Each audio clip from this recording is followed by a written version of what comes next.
juga yaitu perusahaannya UD Kurnia. Luar biasa toh anak buah. Sangat luar biasa punika sangat cabangipun utawi relasinipun wonten ing luar kota kathah sanget. Wonten saking Kaltim, saking Nusa Tenggara Barat, saking Bali nggih wonten. Hebat. Sing kirang Bojonegoro kok gak golek ya. Apa? Relasi. Oh, mau membuka ngono ya sampean arepe anu. Bekerja sama. Bekerja sama. Ya setor besi gitu ya. Mboten. Lah banjur setor angsuran.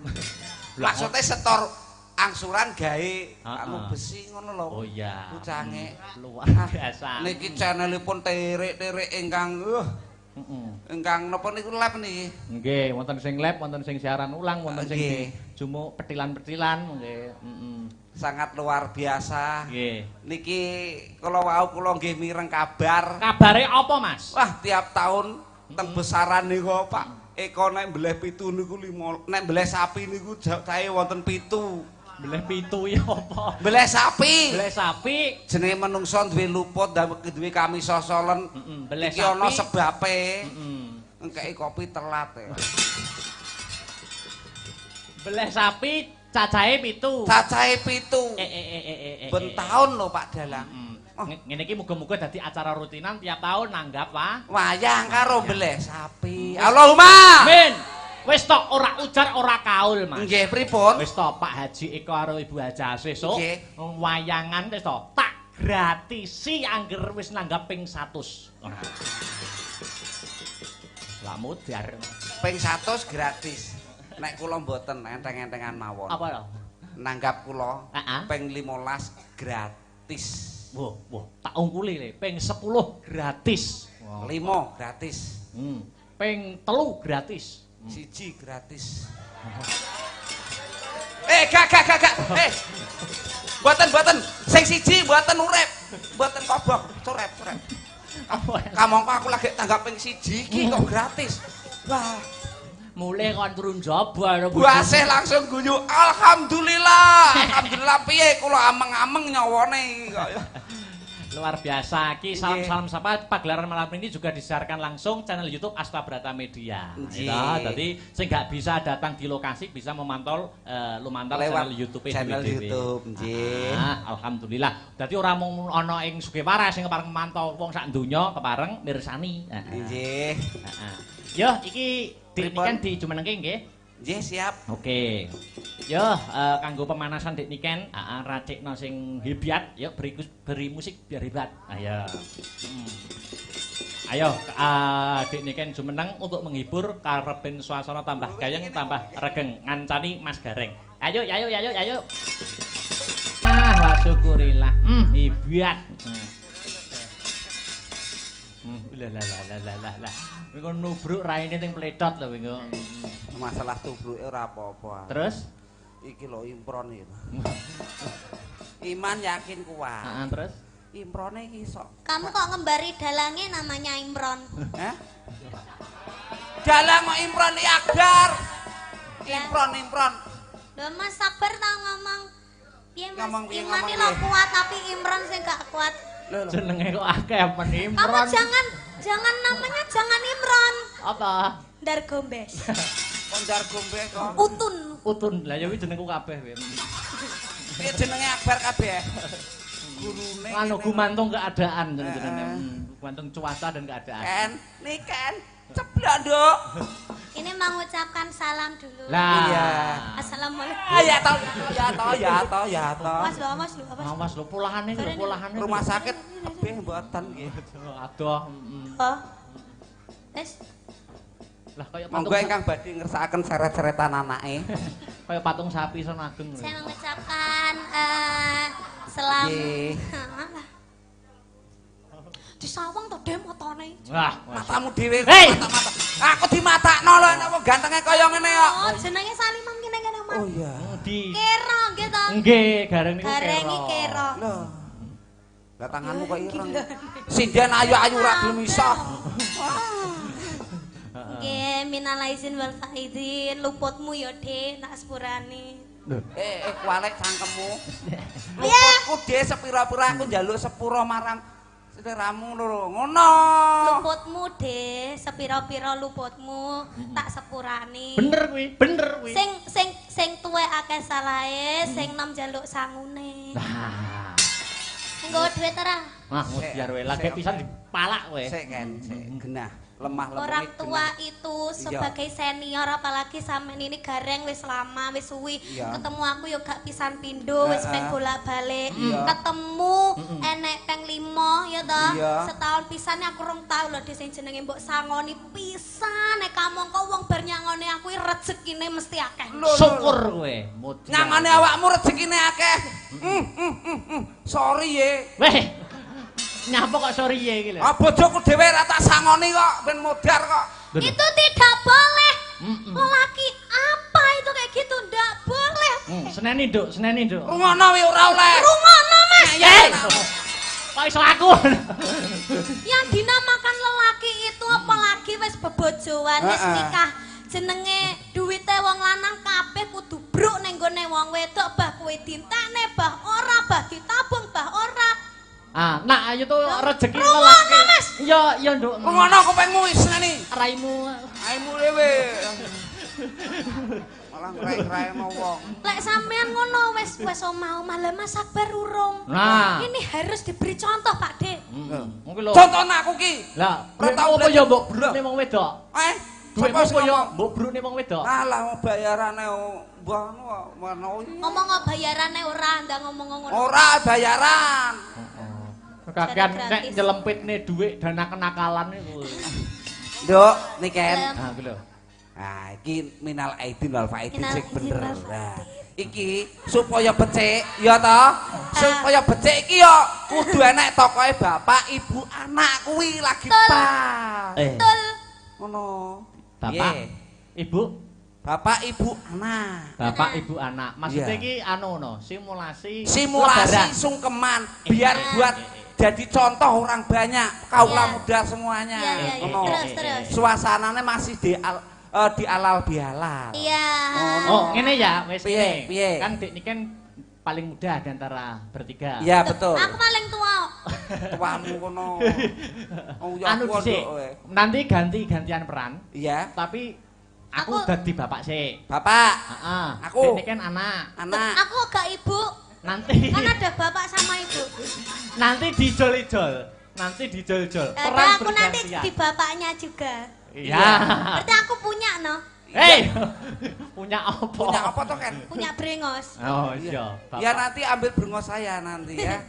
Aku bapak sik. Bapak. Dik Niken anak. Mas Gareng ibu. Ah, nganggo kutung. Oh, pakai jilbab. Jilbab kamu. Yo. Selendangnya. Jilbatan sih. Jilbaban copot lah. Alah. Ini shimmer loh. Nah, shimmer. Tahun 2024 shimmer. Iya. Tahu gak shimmer. Aku udah rambutnya diore ora iki? Diore. Yo. Iya no, iya. Kamu punya rambut. Rambutnya yang di bawah. Rambut sing banyak kok aja kan yo. Baunya badek toh rambutnya. Ini ndak kelamaan. Kamu itu kalau ngomong itu yang cangkemnya itu yang jangan gitu dong. Apa? Ampunan. Oh, dalang kok dijejeli tangane lho. Ya lagi iki jenenge dalang ora kajen ya iki. Biasanya aku sing dijejeli ya anu nih. Itu maksudnya itu. Ayo. Lah, ayo itu itu ya. Ada kudungnya dikasih kudung. Aku ini ada setnya enggak? Enggak ada set. Set kuwi aku menungso kok set to, Nduk. Jamput. Wah, Jan. Ideh dayune. Ya Allah Akbar kolu mbek iki. Ora apa-apa, gampet-ampet. Monggo ingkang badhe ngersakaken Oh, gampet-ampet. gratis ongkir.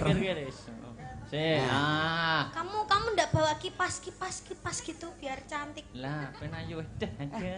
Ya Allah. Lah. Monggo ingkang badhe ngersakaken monggo 15.000. Sak pijete monggo.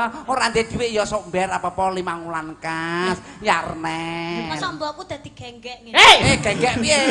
Lah piye nyapa tawa-tawa? Ki meranke suarane wong wedok. Upama kene. Duduk sini. Kamu jadi ibu dulu. Ibu. Jadi bapak. Mas Akbar malah ngono ya? Apa? Dek Niken. Iya. Mas Akbar saiki selerane maleh karo aku. Rapopo. Kamu jangan sakit hati ya. Rapopo ritel gelem jajal ta sebulan kok lek anu wae dipateni Akbar. Ora dipateni Sekarno Gunung Kawi kuwi ya. Mangsaku, ayo anu wae, ketoprak tipis-tipis. Tuduk. Wah, iki. Jare Ramadan. Ya Ramadan. Masa Ramadan enek ketoprak. Ramadan Jawa iki. Heeh. Iki. Buah. Pakne. Apa bune? Ki wis lebaran. Ngenteni anak ya, ngenteni anak rene acarane sungkeman. Atiku karonto-ronto Pakne. Duwe anak wedok siji. Kok ya nganti sakmene kok urung sungkem karo awak sakloron to. Kok lambe godir. Matane. Ayo, lagi lho anake dhewe wis Lho, teko. Lah kae anake dhewe sing teko. Ya.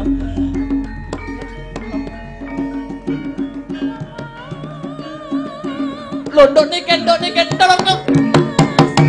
Ya.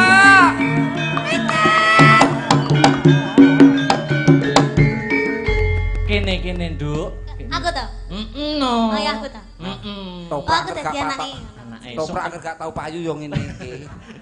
Wis meneng iki su anu ki, ketoprak anyar. Sungkem bapake dhisik, Nduk. Sungkem bapak. Iki pomone anake bar dolan terus mari ngono apa jenenge mara ndek omah. Iya. Iki pomone anake aku dolan sik ya, Mas. Iya. Kok terus mari ngono mara ning omah ki omahe kan. Iya. Kita dolan sik ya. Saiki wayahe teko kok dolan sik. Bacok wong engko. Assalamualaikum Bunda Ayah. Waalaikumsalam. Minal izin Bapak izin mohon maaf lahir dan batin. Ning bapak sik. Aduh. Minal izin wal faizin. Mohon maaf lahir dan batin. Sepira gedene lupute Bapak. Muga-muga Bapak iso mlebu swarga. Iso malah nyedake wong tuwa. Ya ora kan doa terbaik. Ya, aku sing tuwa sing akeh lupute ya, Nok. Apa neh aku cah lanang ya toh, mergo wanita itu selalu benar. Ya. Aku jaluk sing ngapura ya. Weh. Kok malah curhat ning. Maaf ki bapak anak kok. Anak kok. Kok ngono? Sikut Bapak, apa, Nduk? Bapak kan pernah salah sama aku. Iya. Jadi Bapak harusnya minta maaf sama aku. Iya. Kan aku enggak punya salah. Oh iya.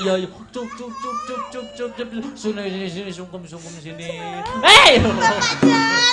Bapak Jan. Enggak asik. Iya, kok enggak asik. Wes salim bapake wes sungkem wes. Lho kok enggak dicium? Lho kok Kuwale. Sing nyium tangan kuwi. Nah. Saiki genti Ibu. Nangis nangis ora apa-apa, haru. Rupane Ibu. Surga di telapak kaki. Betul. Wah. Surga di telapak kaki. Disungkemi anake kok malah ngalih lho. Kalau namanya suami istri, surga di telapak kaki suami. Heeh. Ibu. Lah, mbok ya sing apik Ibu iki. Apik awakku remuk. Golek sego samplokane kok. Urung saliman lho. Urung saliman kok lagi anu wis nyerah. Salim sih. Bu, nyuwun sewu. Heeh. Mugi-mugi panjenengan tansah aku ndak ndek salah mbak Ibu ngarai. Ya ampun Ibu nangis ya Allah, nangis rupane iki lho ya Allah nangis. Nangis Ibu nangis diusapi. Gah. Napa iki? Aku mau nang ngene iki dadi ibuke. Oh, ganti peran. Ora kajen. Ganti peran. Kamu nak jadi apa? Aku anak. Sama anak. Iki bapak Ibu. Iki ibu. Kowe bapak. Aku. Bapak. Aku anak sih ya. Oh iya. Oke. Kowe metumu keri panggahan. Oh iya. Betulan sis. Aku anak karo ibu. Modar wong loro. Oke. Tedok. Gentung.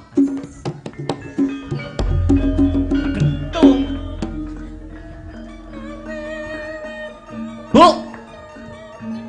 Piye sayang? Anakku tersayang. Please deh. Kalian itu gimana sih? Anak ora apa-apa. Ibu. Dalem anakku. Ibu. Ket biyen ora enek perubahane ngono. Ayo. Maksudnya ini kan kita sudah mendekati bulan Ramadan. Tapi kita kan besok kan sungkem. Terus kangge dandan wis sek akhire kula mlebu kamar mandi. Terus mlebu bleng kamar mandi. Bleng. Mboten sios manggon teng mriku. Lho, lejane kono nek wong kok. Iya Mas, pangapunten lho. Ngopo? Yo jenenge gombal reget jabang bayar kae. Lah ngono kuwi saking repote rong sempet dikukuti ora sambok omong. Lah jenenge wong degawe piye-piye ya ewo. Wong duwe gawe. Tapi kula sak mengacungi jempol kagem panjenenganipun Pak Eko. Katoke ya enek ngono. Katoke ya enek. Enek pokoke ilang sitok tak jupuk. Meng katok kuwi mung teles tak candelke. Katokmu. Ayo bejo engko mulai gak katokan. Kula ya sangat gumun bocange. Gumune Kalih Pak Eko. Sebabe. Putrane 3. Sampun engko sami pinter-pinter. Iya no. Edok-edok terus lanang. Beda karo tanggaku. Tanggamu piye? Tanggaku ki bocah ben taune mbridhe lah Mas Angger enek tek jagongan tanggaku sing jenenge PI wi bojone meteng neh. Piye? Piye? Sing tanggaku jenenge PI. Kuwi bojone ben taun mbridhe manake aku ngono. Ayo kuwi jenenge banyak anak banyak rezeki. Banyak anak banyak rezeki cacahe 7 anake. Wah. 7. Ya, terus. Lah wi akhire saking bingunge Pak Dalang gawe jeneng supaya gak lali durutno nomere. Contone nomor 1 dijenengno JPI. Mergo nomor 1. Nomor 2 Ropi nomor 2. Pancet nomor 3. Lupi soalnya nomor 3. Papat. Pat PI nomor 4. Mo PI. Terus 6 kuwi wedok. Niku adike Tupi. Sik to, adike Tupi. Lah sing nomor 6 iku jenenge sapa? Jenenge kuwi edok. Kuwi adike Tupi. Nomor 1 JPI, nomor 2 Rupi, 3 Lupi, 4 PI, Mo PI. Lah nomor 6 jenenge sapa? Engko tak share it. Aku sampai muni bacok Pak Lurah.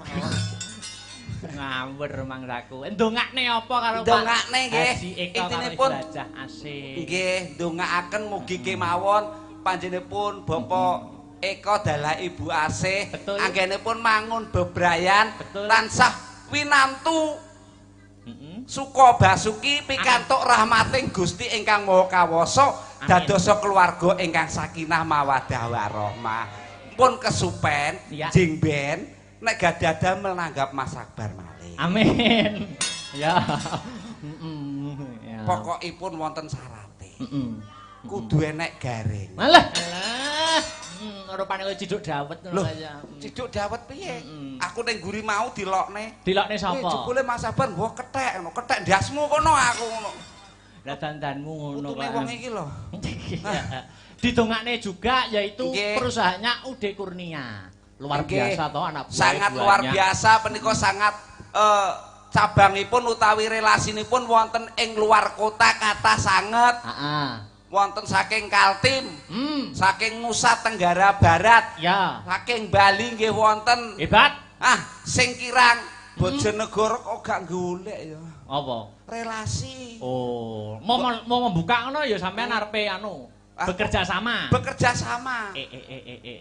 Ya setor besi gitu ya? Mboten. Lah banjur setor angsuran.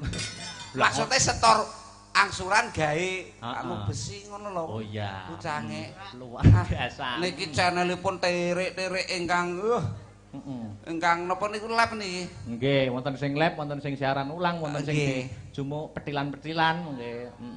Sangat luar biasa. Nggih. Niki kula wau nggih mireng kabar. Kabare apa, Mas? Wah, tiap tahun teng besaran niku Pak Eko nek mbleh 7 niku 5. Nek mbleh sapi niku cahe wonten 7. Mbleh 7 ya apa? Mbleh sapi. Mbleh sapi. Jenenge menungso duwe luput, duwe kami sosolen. Mbleh sapi. Iki ana sebabe. Engkeki kopi telat ya. Mbleh sapi cacahe 7. Cacahe 7. Ben taun lho Pak Dalang. Ngene iki muga-muga dadi acara rutinan tiap tahun nanggap, Pak. Wayang karo mbleh sapi. Allahumma. Amin. Wis tok ora ujar ora kaul, Mas. Nggih, pripun? Wis tok Pak Haji Eko karo Ibu Haja sesuk wayangan wis tok tak gratisi angger wis nanggap ping 100. Lah mudar. Ping 100 gratis. Nek kula mboten enteng-entengan mawon. Apa lho? Nanggap kula ping 15 gratis. Wah, tak ungkuli le, ping 10 gratis. 5 gratis. Ping 3 gratis. 1 gratis. Gak. Mboten. Sing siji mboten urip. Mboten kobong, curep. Kamangka aku lagi tanggap ping 1 iki kok gratis. Wah, mulai kon turun jaba buasih langsung guyu alhamdulillah piye kula ameng-ameng nyawane luar biasa. Ki salam sapa pagelaran malam ini juga disiarkan langsung channel YouTube Asta Brata Media. Jadi sing gak bisa datang di lokasi bisa memantau lumantar channel YouTube nggih. Alhamdulillah. Dadi ora mung ana ing Sugiwaras sing kepareng memantau wong sak donya kepareng mirsani. Nggih. Yo iki kan dijumenengke nggih. Nggih, siap. Oke. Yo kanggo pemanasan Dik Niken, racikno sing hebat, yo beri musik biar hebat. Ayo. Ayo Dik Niken jumeneng untuk menghibur karepen suasana tambah gayeng tambah regeng ngancani Mas Gareng. Ayo. Wah syukurillah. Hebat. Lah. Wingo nubruk raine teng pledot lho wingo.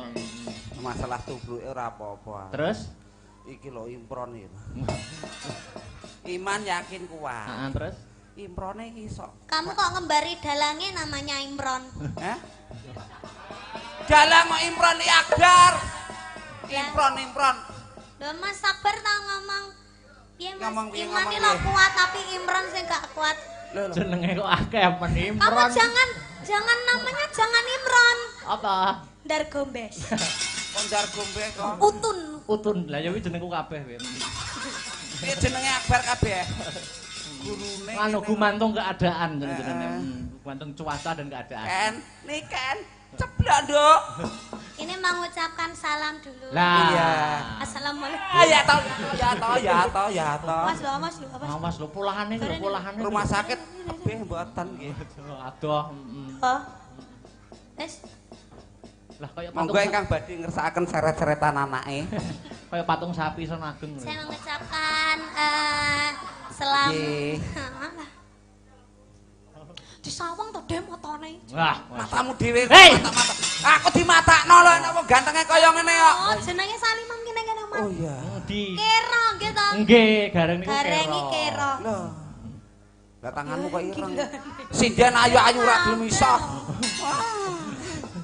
Nggih, minal aizin wal faizin, luputmu ya, Dik, nak sepurane. Kualek cangkemmu. Luputku dhe sepira-pira aku njaluk sepura marang sederamu lho. Ngono. Luputmu, Dik, sepira-pira luputmu tak sepurane. Bener kuwi. Sing tuwek akeh salahe, sing nom njaluk sangune. Nah. Nggawa dhuwit ora? Wah, mudiyar wae. Lagi pisan dipalak kowe. Sik genah. Lemah lembut orang tua itu sebagai senior apalagi sampean ini gareng wis lama wis suwi ketemu aku yo gak pisan pindho wis peng bolak-balik ketemu enek peng 5 ya toh setahun pisan aku rong tau lho sing jenenge mbok sangoni pisan nek kamangka wong bar nyangoni aku rezekine mesti akeh syukur kowe nyangoni awakmu rezekine akeh sorry ye weh nyapa kok sorry ye iki lho. Bojoku dhewe ra tak sangoni kok ben modar kok. Itu tidak boleh. Lelaki apa itu kayak gitu ndak boleh. Seneni, Nduk, Rungono wi ora oleh. Rungono, Mas. Kok iso aku? Yang dinamakan lelaki itu apalagi wis bebojoan, wis nikah. Jenenge duwite wong lanang kabeh kudu bruk ning gone wong wedok bah kowe dintekne bah ora bah ditabung bah ora. Nah ayo tuh rezeki lelaki. Iya, Nduk. Ngono kupingmu wis ngene. Raimu dhewe. Malah ngrai-ngraino wong. Lek sampean ngono wis omah-omah lah Mas Akbar urung. Nah, ini harus diberi contoh, Pak Dik. Mungkin lho. Contohna aku ki. Lah, ora tau apa ya mbok brune wong wedok. Duitmu koyo mbok brune wong wedok. Alah bayarane mbah anu Ngomong bayarane ora ndang ngomong ngono. Ora bayaran. Kakean nek nyelempitne dhuwit dana kenakalan iku. Nduk, Niken. Ah, lho. Ah, iki minal aidin wal faidin sing bener. Nah, iki supaya becik ya toh. Supaya becik iki ya kudu enek tokohe bapak, ibu, anak kuwi lagi pas. Betul. Ngono. Bapak, ibu, bapak, ibu, anak. bapak, ibu, anak. Maksudnya iki anu no, simulasi sungkeman biar buat jadi contoh orang banyak kaula muda semuanya. Terus. Suasananya masih di alal bihalal. Iya. Oh, ngene ya, wis Piye? Kan Dik Niken paling muda di antara bertiga. Iya, betul. Aku paling tua. Tuamu kono. Oh, ya Anu dhisik. Nanti ganti-gantian peran. Iya. Tapi aku dadi bapak sik. Bapak. Heeh. Aku. Dik Niken anak. Aku agak ibu. Nanti kan ada bapak sama ibu. Nanti dijol-jol. Peran aku nanti di bapaknya juga. Iya. Berarti aku punya no. Hei. Punya apa? Punya apa toh kan? Punya brengos. Oh iya. Ya nanti ambil brengos saya nanti ya. Aku bapak sik. Bapak. Dik Niken anak. Anak. Mas Gareng ibu. Ah, ya. nganggo kutung. Oh, pakai jilbab. Jilbab kamu. Yo. Jilbatan sih. Jilbaban copot lah. Alah. Ini simmer loh. Nah, simmer. Tahun 2024 simmer. Iya. Tahu gak simmer. Aku dari rambutnya diore ora iki? Diore. Yo. Iya no, iya. Kamu punya rambut. Rambutnya yang di bawah. Rambut sing banyak kok aja to, Nduk. Baunya badek toh rambutnya. Ini ndak keramas. Kamu itu kalau ngomong itu yang cangkemnya itu yang jangan gitu dong. Apa? Ampunan. Oh, dalang kok dijejeli tangane lho. Ya lagi iki jenenge dalang ora kajen ya iki. Biasanya aku dijejeli ya anu itu maksudnya itu. Ayo. Lah ayo itu itu ini ya. karetnya. Ada kudungnya, dikasih kudung. Aku ini ada setnya enggak? Enggak ada set. Set kuwi aku menungso kok set to, Nduk. Jamput. Wah, Jan. Ide ayune. Ya Allah Akbar kolu mbek iki. Ora apa-apa, gampet-ampet. Monggo ingkang badhe ngersakaken Oh, gampet-ampet. gratis ongkir. Kamu ndak bawa kipas gitu biar cantik. Lah, penayu dah aja. Ya Allah. Kasihan lah. Monggo ingkang badhe ngersakaken monggo 15.000. Sak pijete monggo. Ora ndek dhuwit ya sok mber apa-apa 5 wulan kas. Yarne. Masa mbokku dadi genggek ngene. Genggek piye? Lah piye nyapa tawa-tawa? Ki meranke suarane wong wedok. Upama kene. Duduk sini. Kamu jadi ibu dulu. Ibu. Jadi bapak. Mas Akbar malah ngono ya. Apa? Dek Niken. Iya. Mas Akbar saiki selerane maleh karo aku. Rapopo. Kamu jangan sakit hati ya. Rapopo retail lek gelem jajal to sebulan golek anu pateni Akbar. Ora dipateni Sekarno Gunung Kawi kuwi ya. Mangsaku, ayo anu wae, ketoprak tipis-tipis. Duduk. Wah, iki. Jare Ramadan. Ya Ramadan. Masa Ramadan enek ketoprak. Ramadan Jawa iki. Heeh. Iki. Buah. Pakne. Apa bune? Ki wis lebaran. Ngenteni anak ya, ngenteni anak rene acarane sungkeman. Atiku karonto-ronto, Pakne. Duwe anak wedok siji. Kok ya nganti sakmene kok urung sungkem karo awak sakloron to. Lambe godir. Matane. Ayo, lagi lho anake dhewe wis Lho, teko. lah kae anake dhewe sing teko.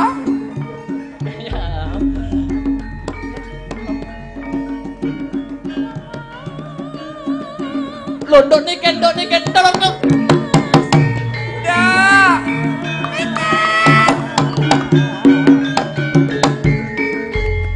Kene, Nduk.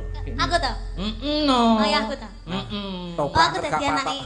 Toprak gak tau payu yo ngene iki. Wis meneng iki su anu ki, ketoprak anyar. Sungkem bapake dhisik, Nduk. Sungkem bapak. Iki pomone anake bar dolan terus mari ngono apa jenenge mara ndek omah. Iya. Iki pomone anake aku dolan sik ya, Mas. Iya. Kok terus mari ngono mara ning omah ki omahe kan. Iya. Kita dolan sik ya. Saiki wayahe teko kok dolan sik, bacok wong engko. Assalamualaikum.